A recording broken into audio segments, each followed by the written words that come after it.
Hello happy new year అందరికి. ఇవాళ happy new year కదా, అందుకే మేము చికెన్ తెచ్చి ఫ్రై చేసుకున్నాం. బాయిలర్ కోడి నేను ఎట్లా చేయాలి నేను చేసే తిరిగా చూపిస్తాను మీకు.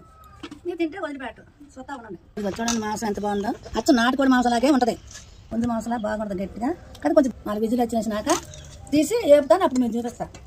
ఇదిగోండి కుక్కర్లు వేస్తాను. ఒక్క ఉడుకుతుంది కదా, కొంచెం ఉప్పు వేస్తే పడుతుంది దాన్ని. 1 టీ స్పూన్ పసుపు వేస్తాను. ఒక 1 గ్లాసు నీళ్ళు ఎక్కువ వేస్తే మళ్ళీ అంతా పోతుంది.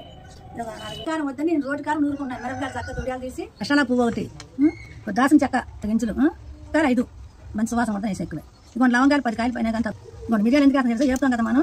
ఈ పెవర్ వేసుకుంటే ఈ వాసన చాలా బాగుంటుంది. 1 స్పూన్ జీలకర్ర వేసా, ధనియాలు తీసారా 3 స్పూన్లు వేసా.